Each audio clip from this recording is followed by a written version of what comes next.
இந்தியாவின் கேரளா மாநிலத்திலிருந்து சட்டவிரோதமாக ஆஸ்திரேலியாவிற்கு செல்ல முயற்சித்த 150 இலங்கை அகதிகள் கைது செய்யப்பட்டுள்ளனர். இந்த குழுவினரை இந்தியாவின் கேரள மாநிலத்தில் கோலம் கரையோரத்தில் கைது செய்ததாக இந்தியாவின் IBN தொலைக்காட்சி சேவை செய்தி வெளியிட்டுள்ளது. குறித்த குழுவினர் படகொன்றினை பயன்படுத்தி ஆஸ்திரேலியாவிற்கு செல்ல முயற்சித்த போதே இந்திய போலீசாரால் கைது செய்யப்பட்டுள்ளனர். கைது செய்யப்பட்டவர்களுள் 19 பெண்களும் 22 சிறுவர்களும் அடங்குகின்றனர். இவ்வாறு கைது செய்யப்பட்டுள்ள குழுவில் உள்ள பெரும்பாலானோர் யாழ்ப்பாணத்தைச் சேர்ந்தவர்கள் என இந்திய தகவல்கள் குறிப்பிடுகின்றன. சட்டவிரோதமாக ஆஸ்திரேலியாவிற்கு செல்வதற்காக இவர்கள் இந்திய ரூபா பெறுமதியில் 1 லட்சம் முதல் 5 லட்சம் ரூபாய் வரையிலான பணத்தை முகவர் ஒருவருக்கு வழங்கியுள்ளனர். பணத்தை பெற்றுக்கொண்ட குறித்த முகவர் மற்றும் இவர்கள் பயணிப்பதற்கு தயாராகவிருந்த படகின் 2 ஊழியர்களையும் போலீசார் கைது செய்துள்ளனர். கைது செய்யப்பட்டுள்ள அகதிகள் தற்போது கேரள போலீசாரினால் தடுத்து வைக்கப்பட்டு விசாரணைக்கு உட்படுத்தப்பட்டு வருவதாக இந்திய தகவல்கள் தெரிவிக்கின்றன. இதேவேளை கடல் மார்க்கத்தினூடாக சட்டவிரோதமாக ஆஸ்திரேலியாவிற்கு செல்வதற்கு தயாராக இருந்த 119 பேர் காலி முகத்திடல் மற்றும் நீர்கொழும்பு பிரதேசங்களிலிருந்து கடந்த திங்கட்கிழமை அன்று கைது செய்யப்பட்டிருந்தனர். கைது செய்யப்பட்டவர்கள் நீர்கொழும்பு, ஜாயல, உடப்பு, சிலாபம் உள்ளிட்ட பிரதேசங்களைச் சேர்ந்தவர்கள் என்பதோடு இவர்களுள் 6 வர்த்தகர்களும் உள்ளடங்கியிருந்தனர்.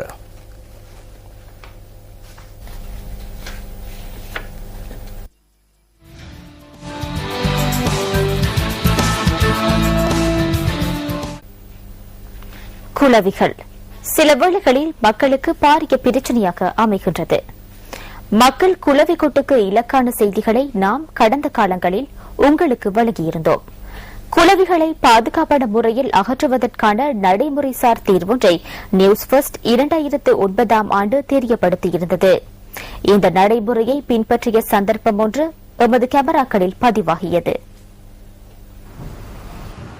கொழும்பு DS சேனநாயக்க கல்லூரியில் உள்ள மரம் ஒன்றில் உள்ள குளவிகளை அகற்றுவதற்காக குளவிகளை பாதுகாக்கும் அமைப்பொன்றின் உறுப்பினர்கள் தயாராகின்றனர். அனர்த்த முகாமைத்துவ மத்திய நிலையத்தின் கொழும்பு அலுவலக அதிகாரிகள் மற்றும் மத்திய கலாசார நிதியத்தின் பதில் உதவி பணிப்பாளர் உள்ளிட்ட மேலும் பலர் இதன் போது வருகை தந்திருந்தனர். நியூஸ் ஃபர்ஸ்ட் அலுவலக செய்தியாளர் லக்மால் கிருதிகல அங்கு சென்றிருந்தார். கொழும்பு DS சேனநாயக்க கல்லூரி மைதானத்துக்கு அருகில் உள்ள மரம் ஒன்றின் 30 அடி உயரத்தில் இந்த குளவிகள் இருந்தன. குளவிகள் அகற்றப்படும் போது அவை கொட்டும் என்ற அச்சத்தினால் மாணவர்கள் அருகில் செல்வது சிறந்ததாக அமையாது. புதிய நடைமுறையினூடாக இயற்கை புகையை பயன்படுத்தி குளவிகளை அருகில் உள்ள சூழலுக்கு அனுப்பி வைப்பதற்கான நடவடிக்கைகளை இவர்கள் மேற்கொண்டிருந்தனர். புகையை பயன்படுத்தி குளவிகளை வெளியேற்ற நடவடிக்கைகளை மேற்கொள்ளும் போது நபர்களின் உடலில் கொட்டுவதற்கு முயற்சிக்கும்.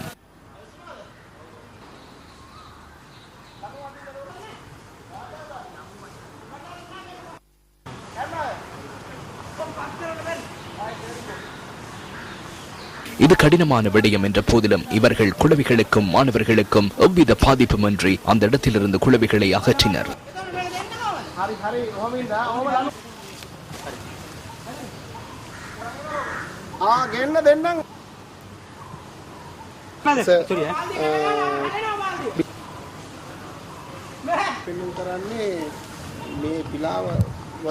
குளவிகளை பாதுகாப்பான முறையில் வெளியேற்றும் மற்றும் ஒரு வழிமுறையினை நாம் 2009ஆம் ஆண்டு நவம்பர் மாதம் உங்களுக்கு வழங்கியிருந்தோம்.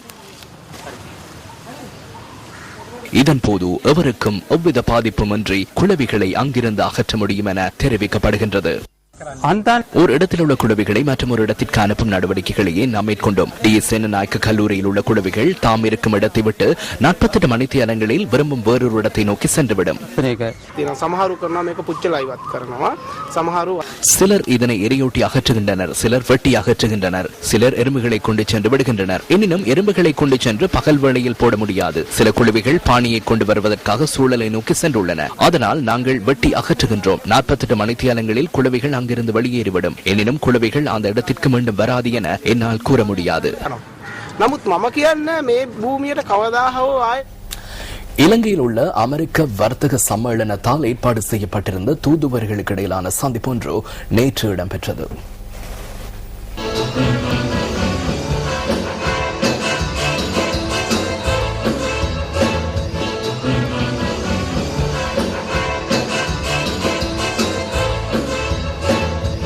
இந்த நிகழ்வின் பிரதம விருந்தினராக அமெரிக்காவிற்கான தூதுவர் பெட்ரிஷியா புட்டினஸ் கலந்து கொண்டிருந்தார். அவர் நியூஸ் ஃபர்ஸ்டுக்கு கருத்து வெளியிட்டார். I think this ball is a great example. எமது நாட்டிற்கும் இலங்கைக்கும் இடையில் நிலவுகின்ற உறவுகளை வலுப்பெறச் செய்யும் வகையில் இந்த சந்திப்பு அமைந்துள்ளது. சாதாரணமாக இரு நாடுகளுக்கு இடையிலான அரசியல் உறவுகள் தலைப்புச் செய்தியாகின்றது. ஆனாலும் அதற்கும் அப்பாலான வர்த்தகம், கல்வி, சுற்றுப்புறச் சூழல் உள்ளிட்ட பல விடயங்களில் இரு நாடுகளுக்கு இடையிலான உறவுகள் காணப்படுகின்றது. எனினும் பெரும்பாலும் அவற்றின் மீது சமூகத்தின் கவனம் திரும்புவதில்லை. இத்தகைய சந்திப்பினூடாக எமக்கிடையிலான உறவுகளை மேலும் வலுப்பெறச் செய்வதற்கான சந்தர்ப்பம் ஏற்படுத்தப்பட்டுள்ளதையிட்டு நான் மகிழ்ச்சி அடைகின்றேன்.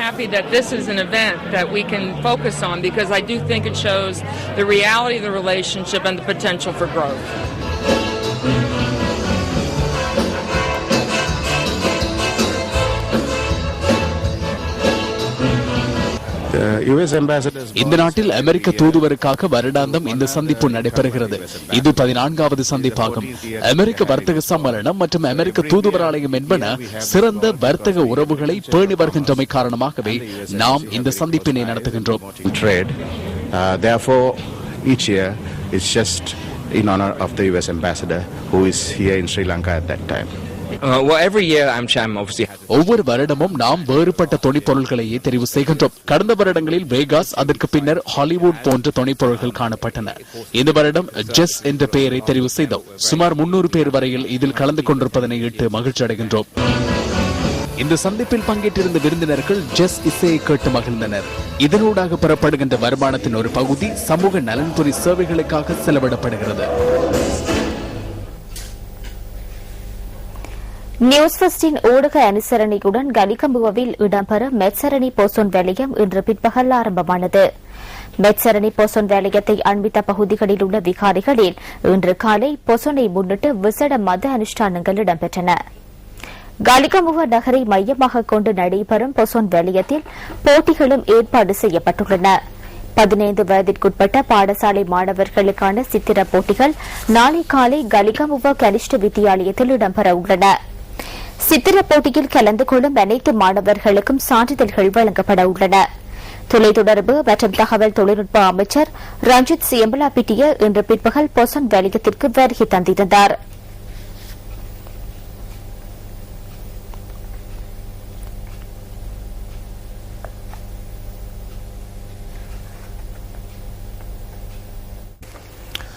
உலக சந்தையில் மசகு எண்ணெயின் விலை இன்று மீண்டும் குறைவடைந்துள்ளது.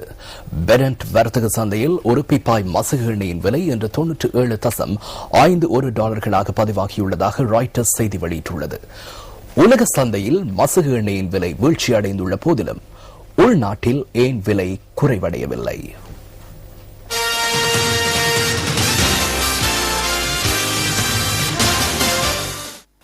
அமெரிக்கா மற்றும் சீனா ஆகிய நாடுகளில் நிலவுகின்ற பொருளாதார உறவுகளில் பலவீனம் காரணமாக சர்வதேச பொருளாதாரம் தொடர்பில் ஏற்பட்டுள்ள அச்சத்தினால் எண்ணெய் விலை குறைவடைந்துள்ளதாக ராய்ட்டர்ஸ் செய்தி வெளியிட்டுள்ளது.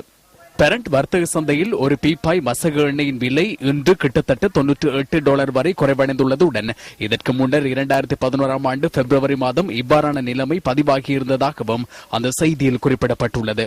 உலக சந்தையில் மசகு எண்ணெயின் விலை குறைவடைந்துள்ளமையினால் இலங்கையில் அதன் விலையை குறைக்க முடியுமா? நாம் கொள்வனவு செய்யும் மசகு எண்ணெய் பீப்பாய் ஒன்றின் விலை $90 வரை குறைவடைந்தால் எமது மக்களுக்கு நிவாரணம் வழங்க முடியும். கடந்த பல மாதங்களாக நாம் 20 பில்லியன் நட்டமடைந்துள்ளோம். எண்ணெய் விலை திருத்தி அமைக்கப்பட்டதன் பின்னர், அதாவது உலக சந்தையில் எண்ணெயின் விலை அதிகரித்த போதிலும் நாம் இங்கு அதிகரிக்கவில்லை. உலக சந்தையில் மசகு எண்ணெயின் விலை அதிகரித்தமையினால் இலங்கை பெட்ரோலிய கூட்டுத்தாபனம் கடந்த வருடம் மாத்திரம் ஒரு லிட்டர் பெட்ரோலின் விலையை $22 டீசலின் விலையை $11 மண்ணெண்ணெயின் விலையை $20 அதிகரித்தது. எனினும் 27 பில்லியன் ரூபாய் நட்டத்தை எதிர்நோக்கிய இலங்கை பெட்ரோலிய கூட்டுத்தாபனம் வருட இறுதியில் $94 பில்லியன் நட்டத்தை எதிர்நோக்கியது. அத்துடன் 2011ஆம் ஆண்டு நிறைவின் போது கூட்டுத்தாபனம் வங்கிகளில் பெற்றுக் கொண்டிருந்த கடன் $382 பில்லியனாக அதிகரித்தது. உலக சந்தையில் மசகு எண்ணெயின் விலை அதிகரித்ததற்கு ஏற்றாற்போன்று உள்நாட்டில் அதன் விலையை அதிகரிக்காமை மற்றும் இலங்கை மின்சார சபைக்கு மானிய அடிப்படையில் எண்ணெய் வழங்கியமை போன்ற காரணங்களினால் இந்த நிலைமை ஏற்பட்டதாக அரசாங்கம் குறிப்பிட்டது. எனினும் இந்த வருடம் பிப்ரவரி மாதம் 12ஆம் தேதி உள்நாட்டில் எரிபொருட்களின் விலையை மீண்டும் அதிகரிக்க அரசாங்கம் நடவடிக்கை எடுத்தது. இதன்போது ஒரு லிட்டர் பெட்ரோல் $12 டீசல் $31 மண்ணெண்ணெய் $35 உலை எண்ணெய் $40 அதிகரிக்கப்பட்டது. එහෙත් තවදුරටත් විදුලි උත්පාදනය සඳහා අවශ්‍ය දැවිතෙල් ලංකා විදුලි බල මණ්ඩලයට සැපීමට සිදු ඇත්තේ එහි මිලෙන් 60%ක් පමණක් අය කර ගනිමින් බව 2011 වසරේ මුදල් අමාත්‍යාංශ වාර්තාව අනාවරණ කරනවා. එම වාර්තාව පෙන්වා දෙන්නේ මෙම තත්ත්වය තුළ ඛනිජ තෙල් සංස්ථාව එහි කාර්යසාධන මට්ටම ඉහළ දැමීමට இலங்கை பெட்ரோலிய கூட்டுத்தாபனம் நட்டமடைந்துள்ள நிலையில் மக்கள் மீது சுமத்தப்படுகின்ற எரிபொருளின் விலை சுமை குறித்து மக்களிடம் நாம் வினவினோம்.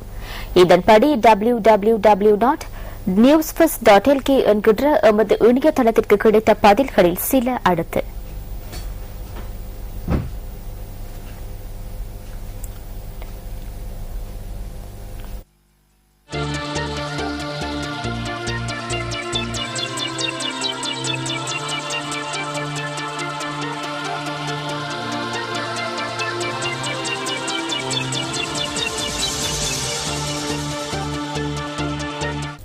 இன்றைய பத்திரிகைகளில் வெளியான கேலி சித்திரங்களிலிருந்து நாம் தெரிவு செய்த கேலி சித்திரம் அடுத்து.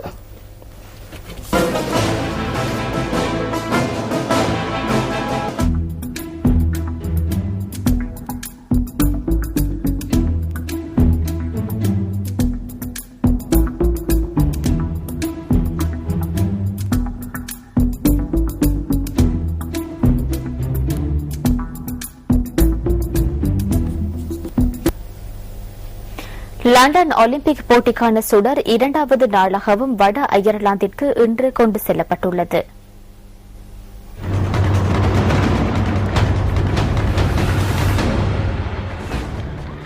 இன்றைய தினம் ஒலிம்பிக் சுடரானது 45 மைல்கள் தொலைவிற்கு கொண்டு செல்லப்பட உள்ளது.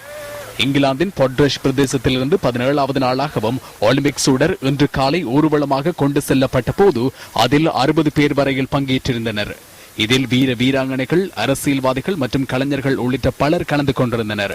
1620.63 மைல்கள் தொலைவினை தற்போது ஒலிம்பிக் சுடரானது கடந்து சென்றுள்ளது. இந்த சுடரானது 70 நாட்களுக்குள் 8000 மைல்கள் தொலைவிற்கு 8000 பேரினால் கொண்டு செல்லப்பட உள்ளமை குறிப்பிடத்தக்கது.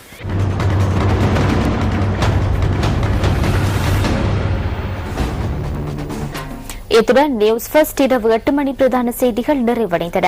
அடுத்த பிரதான செய்தி அறிக்கையினை இரவு 10:45 எதிர்பாருங்கள். வணக்கம்.